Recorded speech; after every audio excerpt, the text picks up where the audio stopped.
नमस्कार साथियों, welcome back to ज्ञानवर्ष। मैं हूं सुशील कुमार और आप सभी का ज्ञानवर्ष पर हार्दिक स्वागत करता हूं। आज हम बात करने वाले हैं द्विघात समीकरण, जो क्लास 10 के परीक्षा की दृष्टि से बहुत बहुत बहुत ही महत्वपूर्ण है। तो आइए इस पर चर्चा करते हैं। और इस पर आगे बढ़ने से पहले मैं एक जानकारी देना चाहता हूं कि अगर इस क्लास की आपको पीडीएफ चाहिए तो हमारे टेलीग्राम और व्हाट्सएप चैनल और ग्रुप से जुड़ना ना भूलें, जिसका लिंक डिस्क्रिप्शन और अबाउट सेक्शन में दिया गया है। आप वहां से हमसे जुड़ सकते हैं, हमारे चैनल और हमारे साथ अपनी तैयारी को बेहतरीन कर सकते हैं। तो चलिए शुरू करते हैं आज का सेशन। सबसे पहले पहला क्वेश्चन आपके स्क्रीन पर, प्रश्नावली 4.1 क्वेश्चन है, जांच कीजिए क्या निम्न द्विघात समीकरण हैं। इसके पिछले वाले सेशन में मैं इस पर चर्चा कर चुका हूं, कैसे पता किया जाता है कि द्विघात समीकरण है या नहीं है। तो इसका जो पिछला वाला सेशन है वो अगर आपने नहीं देखा है तो उसको अवश्य देख लीजिए, और ये वाला सेशन फिर बहुत आसान लगने लगे। चलिए फिर भी मैं इसको करके देखता हूँ, फिर से दिखाता हूँ। पहला समीकरण लेते हैं, क्या है, x+1 का स्क्वायर बराबर 2x-3। एक मिनट, थोड़ा सा इसको थोड़ा कम कर लेते हैं। ओके, अब सही रहेगा। फिर से करते हैं। हो जाएगा x+1 का स्क्वायर बराबर 2x-3। ये समीकरण हो गई। अब इसको कैसे करेंगे, इसका a+b का होल स्क्वायर निकाल लीजिए। a+b का, ये यही तो लिखा हुआ है ना, a+b का होल स्क्वायर क्या होता है, a square plus 2ab plus B square, यही तो होता है। तो ये क्या लिखा हुआ है, a+b, यही मान लीजिए। तो क्या हो जाएगा, एक्स स्क्वायर प्लस 2x, क्या हो जाएगा 2x+1 बराबर, इधर क्या हो जाएगा, ब्रैकेट खोलेंगे तो क्या हो जाएगा, 2 का x से मल्टीप्लाई हो जाएगा, 2x माइनस 3×2=6। ओके, अब क्या करेंगे, एक्स स्क्वायर प्लस 2x+1, ये जो है इसको इधर ले आते हैं तो क्या हो जाएगा, ये प्लस का है तो इधर आएगा, क्या हो जाएगा, माइनस का 2x, ये इधर माइनस का इधर आएगा, प्लस का 6 = 0।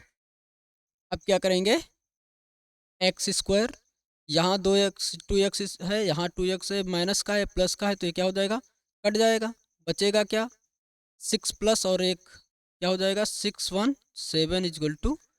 0। तो यह एक द्विघात समीकरण है या नहीं है, कमेंट करके बताइए। मैंने पिछले वाले सेशन में सब समझाया है, अब मैंने इसको लगा के दिखा दिया है। इसको कमेंट करके आपको बताना है द्विघात समीकरण है या नहीं है। पीछे मैं सब समझा चुका हूँ। चलिए अगला सवाल देखते हैं। यह है x square minus 2x = minus का 2 3 माइनस एक्स। इसको सॉल्व करेंगे तो क्या हो जाएगा, एक्स स्क्वायर माइनस 2x = ये माइनस और ये प्लस, प्लस माइनस माइनस हो जाएगा, 3 × 2 6 हो जाएगा, ये माइनस माइनस प्लस हो जाएगा, 2x हो जाएगा। ठीक है, अब क्या करेंगे, एक्स स्क्वायर माइनस 2x, इसको इधर लाएंगे, माइनस का है प्लस हो जाएगा, और ये प्लस का है माइनस हो जाएगा, बराबर 0। तो ये हो गया x square minus -2x minus minus जुड़ जाएगा, यानी क्या हो जाएगा, 4x हो जाएगा। ये माइनस का 2x यहाँ पे है, माइनस का 2x यहाँ पे है, तो माइनस माइनस क्या हो जाएगा, जुड़ जाएगा, कितना हो जाएगा, 4x और प्लस 6 बराबर 0। अब ये क्या है, द्विघात समीकरण है या नहीं है, बताइए, कमेंट करके बताओ, द्विघात समीकरण है या नहीं है, बताइए, द्विघात समीकरण है या नहीं है, ये भी बताओ कमेंट करके। यही तो बताना है ना, क्या निम्न द्विघात समीकरण है या नहीं है, जांच करके बताइए, बताइएगा ये द्विघात समीकरण है या नहीं है। अगले क्वेश्चन पे चलते हैं। x minus two x plus one, x minus to x plus one, x minus to x plus one और क्या है बराबर x minus one x plus three, x minus one x plus three, x minus one x plus three. ठीक है, अब क्या करेंगे, इसका मल्टीप्लाई कर लीजिए। मल्टीप्लाई करना तो बताया ही था कैसे किया जाता है, चलिए फिर से बता दे रहा हूँ। एक्स माइनस टू और एक्स प्लस वन। अब क्या करेंगे, ये पहले ये निशान जो होते हैं, चिन्ह जो होते हैं, उनका मल्टीप्लाई होता है। प्लस है तो प्लस प्लस क्या हो जाएगा, प्लस हो जाएगा। तो एक्स का एक्स से करेंगे तो एक्स स्क्वायर हो जाएगा। यहाँ प्लस है यहाँ माइनस है तो प्लस माइनस क्या हो जाएगा, माइनस। एक्स का टू से करेंगे टू एक्स हो जाएगा। यहाँ प्लस है यहाँ प्लस है तो प्लस प्लस प्लस हो जाएगा। एक्स का वन से करेंगे तो एक्स आ जाएगा। यहाँ पर प्लस है यहाँ माइनस है तो प्लस माइनस माइनस हो जाएगा। वन का टू से करेंगे तो क्या हो जाएगा, माइनस का टू हो जाएगा। बस लिख लीजिए, टू एक्स स्क्वायर माइनस है माइनस है, एक्स बचेगा माइनस। क्या आ गया, क्या आ गया, x square minus x minus two equal to. ऐसे इसको भी कर लीजिए। एक्स एक्स से करोगे क्या हो जाएगा, एक्स माइनस वन और एक्स प्लस थ्री क्या हो जाएगा, एक्स स्क्वायर। ये हो गया माइनस का एक्स, ये हो जाएगा प्लस का थ्री एक्स और इधर हो जाएगा माइनस का थ्री। क्या हो गया, एक्स स्क्वायर और ये हो जाएगा प्लस का टू एक्स माइनस थ्री। क्या हो गया, x square plus two x minus three. अब इसको एक साइड ले आइए, माइनस एक्स माइनस टू और ये माइनस का x square plus two x, नहीं प्लस नहीं माइनस हो जाएगा, माइनस का टू एक्स से माइनस का है तो हो जाएगा प्लस का थ्री। ये क्या है, अब क्या होगा यहाँ पे, ये प्लस का है ये माइनस का है, कट गया। ओके, यहाँ क्या है, माइनस का एक्स, ये माइनस का एक्स है और ये माइनस का टू एक्स है तो ये जुड़ जाएगा, क्या हो जाएगा माइनस का थ्री एक्स। ये प्लस का है माइनस का है तो क्या बचेगा, प्लस का वन। ये बताइए द्विघात समीकरण है या नहीं है। द्विघात समीकरण में चर की घात कितनी होनी चाहिए, दो होनी चाहिए। यहाँ पर दो है, नहीं है तो ये नहीं हो। ठीक है, अगला देखते हैं। X minus three two x plus one, ये वाला करके ला रहा, ठीक है, ये करके इसका आंसर कमेंट कीजिएगा। ये चौथा है, इसका आंसर कमेंट कीजिएगा। चलिए आगे चलते हैं, और भी हैं दे। चलिए इसमें भी दो लगा देते हैं, दो घर से करके लाना, दो अपने मन से करना। क्या है, two x minus one x minus three is equal two x plus five और एक्स माइनस वन। इसका मल्टीप्लाई करोगे तो क्या आ जाएगा, कर लीजिए, टू एक्स माइनस वन और एक्स माइनस थ्री, तो ये क्या हो जाएगा, एक्स टू एक्स स्क्वायर और ये हो जाएगा एक्स, ये हो जाएगा माइनस का टू एक्स और इधर क्या हो जाएगा प्लस का थ्री। क्या हो गया, टू एक्स स्क्वायर माइनस का थ्री एक्स प्लस थ्री। ये कितना आ गया, two x square minus three x plus three is equal two, इसको भी कर लीजिए, x plus five x minus one, x square plus five x minus का x plus minus minus five. ये समझ में आ रहा है, पीछे बता चुका हूँ इसलिए मैं फास्ट कर रहा हूँ, पीछे बता चुका हूँ इसलिए मैं इसको फास्ट कर रहा हूँ। ठीक है, क्या हो जाएगा, x square four x minus five. Okay,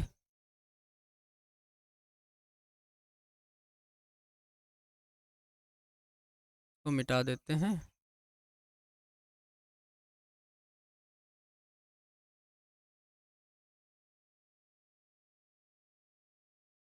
okay, अब क्या हो जाएगा, two x square minus three x plus three, इसको इधर लाएंगे तो माइनस का एक्स स्क्वायर माइनस का फोर एक्स प्लस का फाइव इजक्वल टू जीरो हो जाएगा। ये दो है प्लस का और ये एक है माइनस का, तो क्या बचेगा, एक्स स्क्वायर बचेगा। यहाँ 3x माइनस का है, ये 4x माइनस का है, तो 4 3 7x माइनस का हो जाएगा। यहाँ 3 प्लस का, यहाँ 5 प्लस का है, तो क्या हो जाएगा, प्लस का 8 हो जाएगा, बराबर 0। यह भी क्या है, द्विघात समीकरण है, द्विघात समीकरण है। ठीक है, अगला लगाते हैं। X x square plus 3x plus 1 बराबर x-2 का होल स्क्वायर। तो ये क्या हो जाएगा, x square plus 3x plus 1 बराबर में क्या हो जाएगा, एक्स स्क्वायर प्लस, नहीं प्लस माइनस का आएगा, एक करी,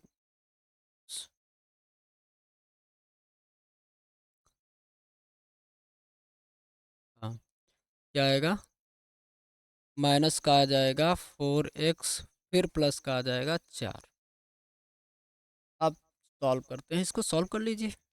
एक्स स्क्वायर प्लस 3x और प्लस 1, ये इधर आएगा, माइनस का एक्स स्क्वायर हो जाएगा, और प्लस का 4x हो जाएगा, माइनस का 4 हो जाएगा। अब क्या होगा, ये प्लस का है, ये माइनस का है, कट गया, और बचेगा क्या, ये प्लस का 3x, 4 का 3x 7x हो जाएगा। ये प्लस का 1 है, माइनस का 4 है, तो माइनस का 3 हो जाएगा। अब ये बताइए द्विघात समीकरण है कि नहीं है, नहीं है, ये क्या हो जाएगा, नहीं है, द्विघात नहीं है। ठीक है, ये द्विघात नहीं है। अब ये दो जो बच गए हैं, इसको अपने मन से प्रयास कीजिए, प्रैक्टिस के लिए दे रहा हूँ, खुद से प्रैक्टिस कीजिए। आगे चलते हैं। निम्न स्थितियों को द्विघात समीकरण के रूप में निरूपित करना है, केवल इनका क्या करना है, द्विघात समीकरण बनाना है। और अगर चाहोगे तो अगली क्लास में इसको हल करके भी दिखा दूंगा, उसके लिए आपको कमेंट करके बताना होगा। वैसे अगर प्रश्न के अनुसार तो इसको केवल समीकरण बनाना है, मैं समीकरण बना करके दिखा दे रहा हूँ। बाकी अगर चाहते हो कि इसको सॉल्व भी करें तो कमेंट बॉक्स में कमेंट करके बताइए, तो अगले क्लास में सॉल्व करके भी बता दूंगा। चलिए देखते हैं क्वेश्चन क्या है, कि एक आयताकार भूखंड का क्षेत्रफल 528 वर्ग मीटर है, क्षेत्र की लंबाई मीटरों में, चौड़ाई के दोगुने से एक अधिक है, हमें भूखंड की लंबाई और चौड़ाई ज्ञात कीजिए। लंबाई क्या है, चौड़ाई के दोगुने से एक अधिक है, तो क्या मान लेते हैं, माना, जो दिया नहीं, जो पूछ रहा है उसी को मान लीजिए। क्या पूछ रहा है, चौड़ाई के दोगुने से एक अधिक है, तो चौड़ाई मान लीजिए, माना चौड़ाई कितनी है, चौड़ाई बराबर x मीटर, तब लंबाई कितनी हो जाएगी, लंबाई कितनी, क्या कह रहा है, लंबाई, क्षेत्र की लंबाई चौड़ाई के दोगुने से एक अधिक है, यानी 2x प्लस 1, दोगुने, अगर चौड़ाई कितनी, चौड़ाई 2 है, तो चौड़ाई 2 है, तो लंबाई कितनी हो जाएगी, दोगुना इसका करो, प्लस 1 कर दो, दो दूनी 4 1 5, तो ये क्या हो जाएगा, अगर x है तो 2x प्लस 1। ठीक है, अब आगे क्या कह रहा है, हमें भूखंड की लंबाई और चौड़ाई ज्ञात करनी है, क्षेत्रफल दे रखा है, क्षेत्रफल, एक मिनट इधर लगाते हैं, क्षेत्रफल, क्षेत्रफल बराबर क्या होता है, क्षेत्रफल दे कितना रखा है, 528 दे रखा है, और क्षेत्रफल बराबर क्या होता है, लंबाई गुणे चौड़ाई बराबर कितना दे रखा है, 528, तो लंबाई कितनी है, लंबाई 2x प्लस 1, चौड़ाई कितनी है, x बराबर 5 2 8, तो इसका ब्रैकेट खोलोगे तो हो जाएगा 2x स्क्वायर प्लस x बराबर 528, और 2x स्क्वायर प्लस x, इसको इधर लाओगे, माइनस का 528 बराबर 0। ये क्या हो गया, समीकरण बन गया, ये क्या हो गया, समीकरण बन गया। ये अपना समीकरण बन गया। इतना ही सवाल में पूछ रहा था। ठीक है। अब अगर इसका हल करना हल भी चाहते हैं तो उसके लिए आप कमेंट करके बताइए, अगले क्लास में इसको हल करके भी दिखा देंगे। अगला क्वेश्चन है कि दो क्रमागत धनात्मक पूर्णांकों का योगफल 306 है, हमें पूर्णांक ज्ञात करना है। चलिए इसको भी सॉल्व करते हैं। क्या दे रखा है? दो क्रमागत धनात्मक पूर्णांकों का गुणनफल 306 है, तो हमें पूर्णांक ज्ञात करने हैं। इसमें भी मान लीजिए, माना पहला पूर्णांक बराबर कितना है? x है। अब दूसरा पूर्णांक क्या होता है? देखिए, एक, दो, तीन, चार, एक पूर्णांक है ना, तो एक ऐसे बना, एक प्लस एक क्या हो गया? दो हो गया ना। तो इधर फिर क्या हो जाएगा? दो प्लस एक, फिर तीन प्लस एक। तो क्रमागत, दो क्रमागत धनात्मक पूर्णांक है, तो अगर पहला पूर्णांक x है तो दूसरा पूर्णांक क्या हो जाएगा? x प्लस वन हो जाएगा ना। जैसे पहला पूर्णांक दो है तो इसके अगला वाला पूर्णांक क्या हो जाएगा? दो प्लस एक हो जाएगा। या पहला पूर्णांक पाँच है तो अगला वाला पूर्णांक क्या हो जाएगा? पाँच प्लस एक हो जाएगा। ठीक है। तो अगर पहला पूर्णांक x है तो अगला पूर्णांक क्या हो जाएगा? तो दूसरा पूर्णांक हो जाएगा, दूसरा पूर्णांक क्या हो जाएगा? x plus one. और क्या कह रहा है कि दोनों पूर्णांकों का गुणनफल कितना है? 306 है। तो प्रश्नानुसार हल कीजिए। क्या हो जाएगा? x प्लस वन बराबर कितना है? 306। तो ये क्या हो जाएगा? एक्स स्क्वायर प्लस एक्स बराबर 306। तो x square plus x minus 306 बराबर क्या हो गया? 0। ये क्या आ गया? आपका आंसर आ गया। ये क्या आ गया? आंसर आ गया।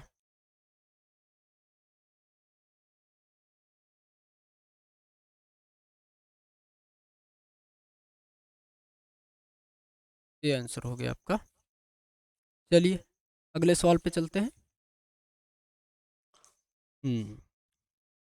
कि रोहन की माँ उससे 26 वर्ष बड़ी है, उनकी आयु वर्ष में का गुणनफल अब 3 से 3 वर्ष पश्चात 360 हो जाएगी, हमें रोहन की वर्तमान आयु ज्ञात करनी है। इसमें भी मान लीजिए, माना रोहन की वर्तमान आयु बराबर कितनी है? x वर्ष है। ठीक है। रोहन की वर्तमान आयु कितनी है? x वर्ष है। तो रोहन की माँ उससे 26 वर्ष बड़ी है। उस उनकी आयु वर्षों में का गुणनफल अब 3 से 3 वर्ष पश्चात कितना हो जाएगा? 360 हो जाएगा। चलिए इसको भी हल करते हैं। ठीक है। तो क्या हो गया? माना रोहन की वर्तमान आयु कितनी है? x वर्ष है, तो उसकी माँ की आयु कितनी हो जाएगी? तो उसकी माँ की आयु कितनी हो जाएगी? माँ की आयु हो जाएगी x प्लस कितनी, क्योंकि उससे 26 वर्ष बड़ी है, तो अगर इसकी 26 वर्ष आयु है तो कितनी हो जाएगी? x प्लस 26 वर्ष। 26 वर्ष। अब आगे चलते हैं। आगे क्या कर रहे हैं कि उनकी आयु वर्षों में का गुणनफल अब से 3 वर्ष पश्चात 360 हो जाएगी।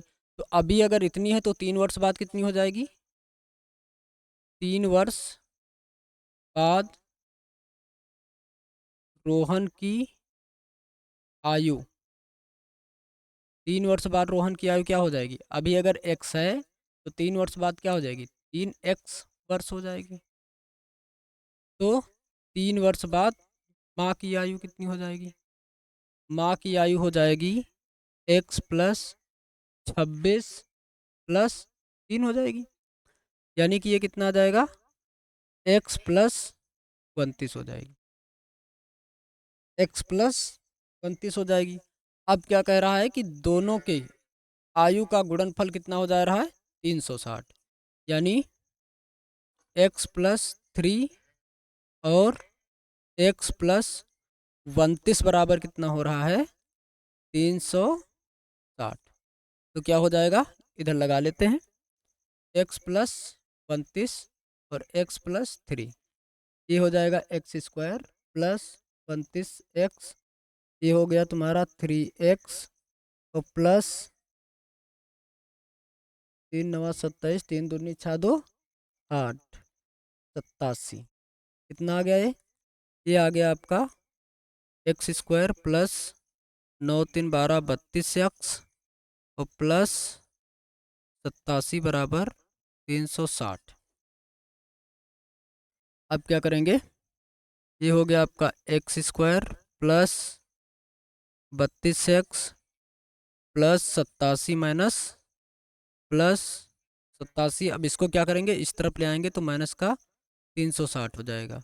तो क्या बचेगा, एक्स स्क्वायर प्लस, एक मिनट, क्या बचेगा, एक्स स्क्वायर प्लस 32x और इधर क्या बचेगा 60, यानी ये हो जाए आपका 3 और इधर हो जाएगा 7 और 2, जाइए सो कितना आ जाएगा, माइनस का 273 हो जाएगा, माइनस का 273 हो जाएगा।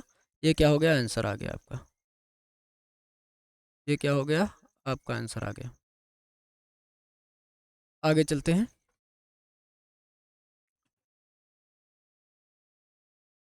अगला क्वेश्चन है, एक रेलगाड़ी एक रेलगाड़ी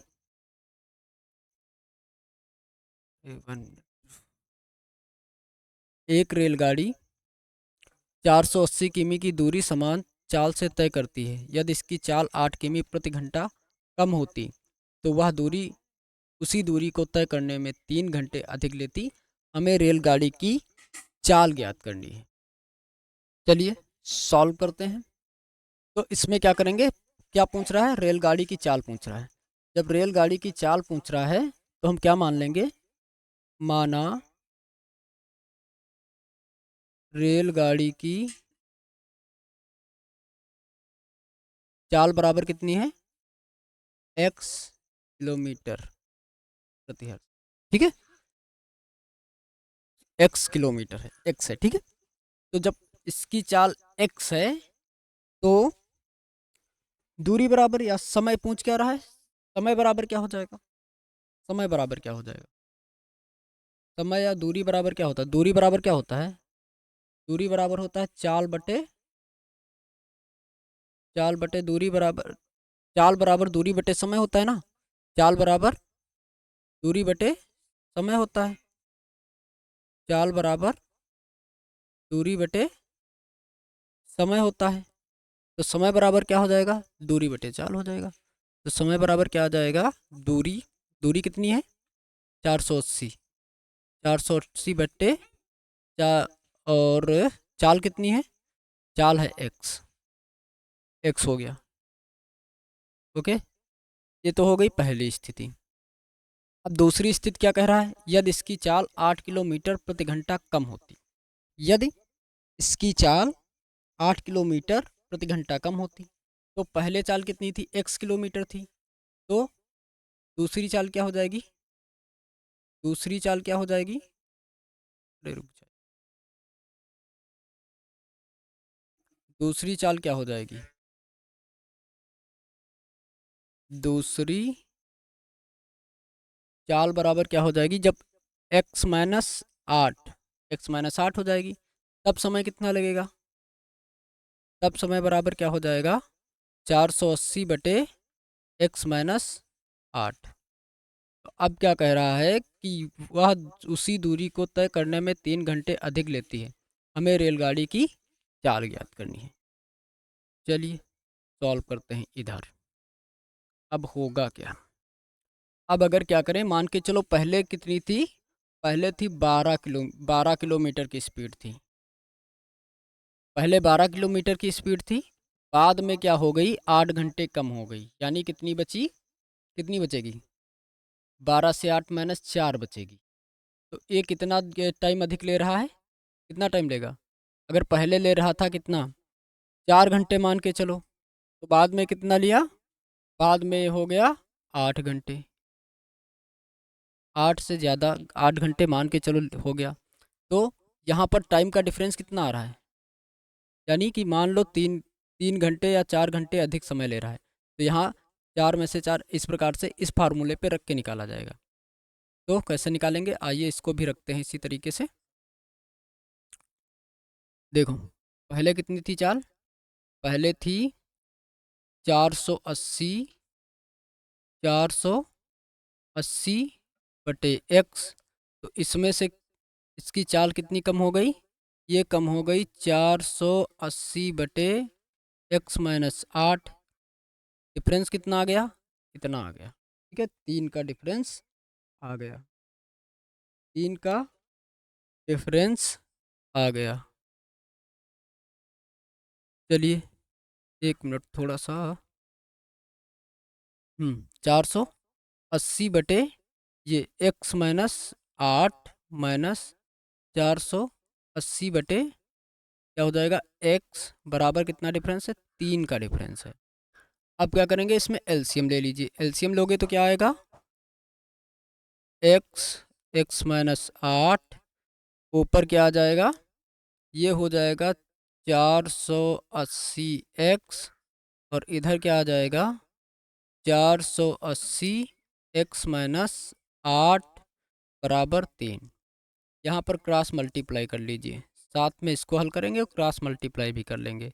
तो ये हो जाएगा 480 एक्स माइनस, ये हो जाएगा 480 एक्स, फिर हो जाएगा माइनस माइनस प्लस, 8 जीरो में जीरो, 8 अठी 64 के 4, और 8 चौक 32, 32 ओछा 38 बराबर में क्या आ जाएगा, इसको ये हो जाएगा 3x और x माइनस 8। तो ये क्या हो गया 480, 480, ये प्लस माइनस का काट दीजिए इसको, ये क्या हो जाएगा, ये प्लस का है ये माइनस का है, कट गया। अब क्या बचा, ये बचेगा 3840 बराबर, ये हो गया 3x² और माइनस 8 तिरिक 24x, ये हो जाएगा 3x² माइनस का 24x, और ये इधर जब आएगा ए माइनस का हो जाएगा 3840 बराबर 0। ये हो गया आपका आंसर। आशा करता हूँ कि यह सेशन आपको समझ में आया होगा। अगर सेशन समझ में आया, पसंद लगा हो, उपयोगी लगा हो, तो कृपया चैनल को सब्सक्राइब करें, बेल आइकन दबाना ना भूलें, और साथ में सेशन को लाइक करें, अपने दोस्तों के साथ शेयर करें, और कमेंट बॉक्स में अपनी राय ज़रूर कमेंट करें, जिससे हमें मोटिवेशन मिलता है। और चलिए आज के लिए इतना ही, फिर मिलते हैं अगले क्लास में, तब तक के लिए जय हिंद।